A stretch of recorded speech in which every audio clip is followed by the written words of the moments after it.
Hi, my name is Dr. Robert Bray. Healing pains of the past and transforming fears of the future into plans for a life of joy. Thanks for joining me here and letting me join you on your journey with these 5 tips to reducing personal suffering that I found useful for myself and for the people that I help. So, what we're going to do here in the next few moments is give you an opportunity to see and feel more clearly what the solution to the source of the suffering is. And, I understand that a lot of times people are watching these things not only because they're concerned about their own personal suffering, but the suffering of those that they love.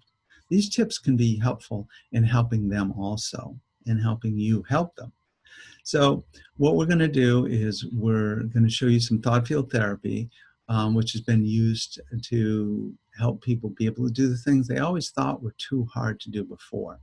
We're going to get you practicing facing your demons by asking the tough questions.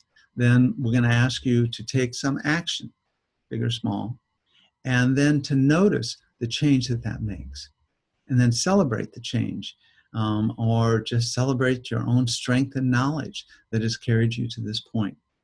So you can use these tips in a sequence like I'm presenting them, or you can use any part of them at any time if you think it will be helpful to you or in your particular situation it's useful.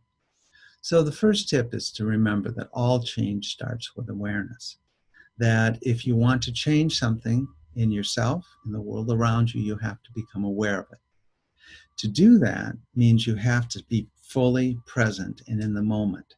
Now, it's our nature that when we're dealing with things that cause us discomfort, both in our internally or in the world around us, that we want to avoid those uncomfortable, painful feelings, those scary things.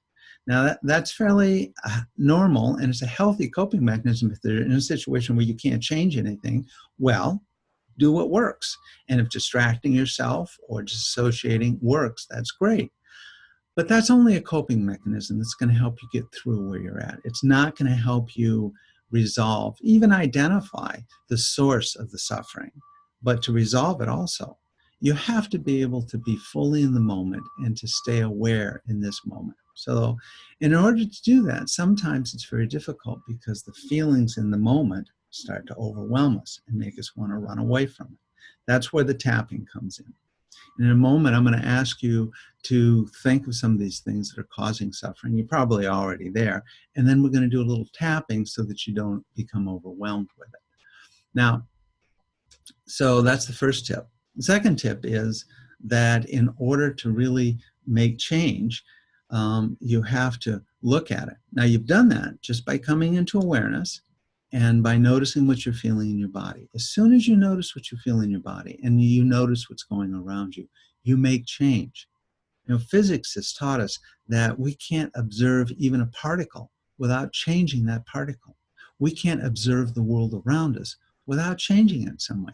And most importantly, we can't observe what's happening inside of ourselves without setting in motion some change or effect on that.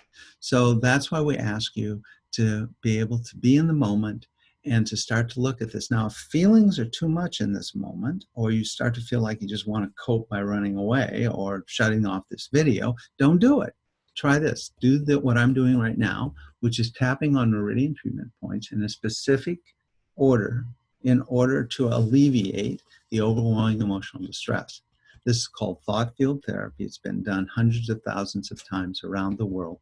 Doing it this way will not cause any harm. And if it doesn't work, it just means you need a different tapping pattern. But you can stop at this moment and go to the link below. It'll take you to a video of me doing the tapping, and then just notice what you feel. If you start to feel overwhelmed and you don't want to go on with this, try tapping and then come back. So what we're doing is asking you to be in the moment. We're asking you to be aware of what's going on inside of you and around you. And now we're going to take that observation a little further by asking you to rate in terms of what you're experiencing this moment on a scale of positive 10, being most joy you can imagine, and negative 10, the worst suffering that you can imagine, that you've experienced, that you know. And right now, on that scale, where are you? as you're listening to this video, as you're starting to do some tapping with me, where are you? Now, that just helps us observe it in a little more specific way. Again, this observation and giving it a number is powerful just in and of itself because it helps you be able to begin the change process. So keep tapping, and then we're going to look at the next piece, which is, so now that you've rated it, let's really start asking the tough questions here. Now, the reason we do this is because you already been living with this a long time, been thinking about it, been trying different things, experiencing in different ways. But let's just bring it all together and ask the tough question, which is, at this moment, what is upsetting me and keeping me from feeling more joy? If you ask yourself that question right now, notice what thoughts pop in your head and notice what sensations come up in your body. You know the answers to these things. Just allow yourself to be able to look at it, to face it. As soon as you do that, you'll know where to go next. And the next question is, the next tough question we ask is, after you face this demon, you have to say to yourself, in this moment, what safe, and always keep it safe, action can I take to change this condition or situation? And it may be simply making a decision that you've been sitting on for a long time. Notice that when you ask yourself that question, what actions can I take? Things pop up in your head. And notice what sensations and experiences you have in your body as you begin to look at the answers to that. Now, don't get caught up in making a big list because you already know what the steps are. Now, make the decision. Now, sometimes you only can do a very little bit to change what's going on in the world outside. Sometimes it's very difficult to change what's going on inside. But if you can't change what's going on outside, you can always change how you're dealing with it internally, what your experience of it is. And tapping can help you do that, and changing your mindset.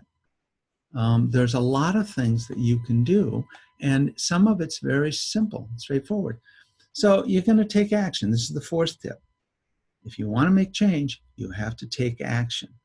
If you're going to change what's inside, you have to do something with the outside. If you're going to change the outside, you have to do something with the inside. Those are actions. Now, they could be very small things. They could be as simple as moving your body. So you take a new posture, stand a little taller, or you change your position. Look at it from a slightly different angle. These are things that you will notice that when you do that, begins to help you with that idea of what safe action can I take. Now, sometimes the thing you need to do is just say the words out loud that need to be said. Now, you can say it quietly to yourself. You can shout it outside. You can say it to other people. You can write it down. You can send yourself a voicemail. But sometimes the action that you can take is to speak the words that need to be said and stay in your own truth. Now, if that starts to get to be too much, you tap. Now, another simple thing that you can do is engage in a conversation about this demon and about the actions that you want to do. Now, that does two things. One is that you're suddenly not going to be so alone, because what you're talking about, other people understand, because they see it in the world around them. They feel it in themselves too. And the other reason that sometimes you need to make a conversation is because the action that you need to take is related to another human being. So it's a relationship issue. So just start the conversation. So, act on any decision that is right for you or your loved ones in this moment. If you can't do it in this moment, schedule it. Say, I'm gonna do this and put it in your calendar. Sometimes the action that you take is as simple as cleaning up your desk or cleaning up the space in front of you. But do something. Be bold. Now, it could be a big thing, it could be a small thing, but the key to change is to be bold and to do something different. And if it's too much, you tap. So these tips can be very powerful. Now, the fifth tip is once you do something, however big or small, however bold or timid, notice it, okay? So what I'm going to ask you to do is now go back and look at that scale that you had. positive 10, most joy, negative 10, most suffering. And notice where you are right now in that. And notice if you changed one way, if it got more joyful, if you got more suffering, because sometimes when you get into making change, we can feel things more intensely. It's okay. Just tap. That will help. And keep looking at taking the actions that you know are right for you. Now, after you've done that, congratulate yourself for making the effort. You have to say, you did good. You have to say, this is where I want to be and need to be, and I feel good about it, and that's wonderful. Celebrate it. Now, how do you celebrate these things? Well, I like to celebrate, excuse me, I got an itchy nose.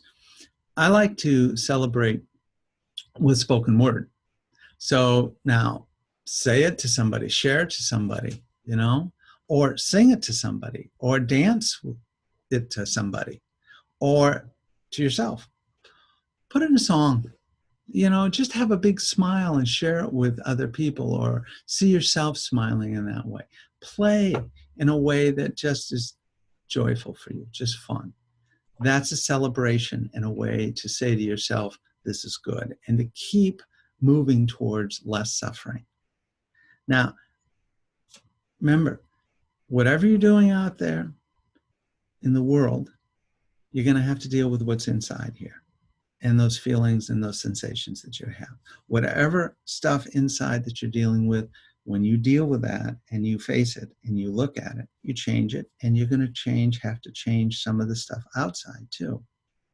So these are tips that I found to be very useful and helpful to people as I've worked with them over time. So just remember, stay in awareness, bring your focus to what's going on in your body and in your thoughts and in what's around you, right? Observe it. That begins the change process. Then rate it. That intensifies that observation that will help you come to knowing what you need to do to change. Keep tapping as a way to keep you in this process and not just running away or distracting yourself. So ask yourself the tough questions. Hear the answers that you already know, and look to what actions you can take in order to make something different with this. Now, once you do that, you celebrate your efforts. Don't worry about, have you got it yet? Have you not got it internally or externally? Don't worry about it. You're making change. Celebrate that. And so I want you to work with it. You can use these tips together or separately. It really doesn't matter as long as you attend to what you're experiencing in your life. Now, I hope you find the tapping useful. I hope you find these tips useful. Remember, click the link below. You'll get the tapping video that will take you through what we call the crisis intervention tapping pattern. It's only one of several that we have, many we have actually. And be sure to subscribe to my YouTube channel. And remember to turn on your bell notifications so that you never miss updates from the Thought Field Therapy Center of San Diego. Let me know what's helpful about this. I would love to have the feedback so that I can do more. Keep tapping, and I hope we find some better joy in our lives as we go along. Bye-bye.